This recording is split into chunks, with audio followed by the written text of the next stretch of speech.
Saudi আরব থেকে আপনার legal পথে বাংলাদেশে কত টাকা পাঠাইতে পারবেন? অনেকেরই যে ভুল ধারণা যে যত টাকা স্যালারি অত টাকাই পাঠানো যাবে, আর অতিরিক্ত টাকা পাঠানো যাবে না। এটা টোটালি ভুল ধারণা। ধরেন আপনার স্যালারি হচ্ছে 1200 রিয়াল, আপনার ইনকাম হচ্ছে প্রতি মাসে 3000 রিয়াল। সো আপনি প্রতি মাসে 3000 রিয়াল করে পাঠাইলেও কোনো ঝামেলা সৃষ্টি হবে না। কিন্তু ঝামেলা তখনই সৃষ্টি হবে যখন আপনি এক মাসে 3000 রিয়াল করে 3-4 বার ট্রানজ্যাকশন করবেন। অতিরিক্ত ট্রানজ্যাকশন করলে ঝামেলা। যেমন এক মাসে আপনি 3-4 বার করে টাকা পাঠাইতেছেন অতিরিক্ত অ্যামাউন্টের, তখন ব্যাংকে আপনাকে 1 দিন 2 দিন 3 দিন 4 দিন 5 দিন ফলো করবে।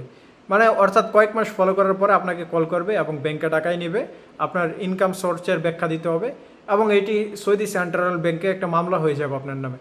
তাই আপনারা যেই টাকা স্যালারি আর অতিরিক্ত পাঠান কোনো সমস্যা নাই, কিন্তু একাধিকবার ট্রানজ্যাকশন করেন না।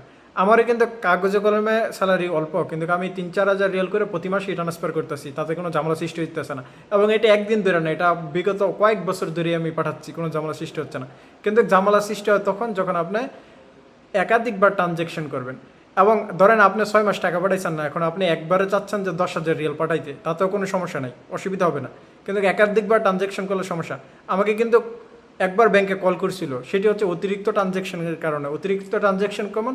যেমন আমি 15,000 20,000 রিয়াল করে ট্রানজ্যাকশন করছি কয়েক মাসে একাধিকবার, তখন আমাকে ব্যাংকে কল করেছিল এবং আমার কফিল আসিল বিদায় সে ঝামেলাটি সমাধান হয়ে গেছে। কিন্তু আপনি যখন 2,000 4,000 রিয়াল করে পাঠাইবেন প্রতি মাসে, এটি অসুবিধা হবে না।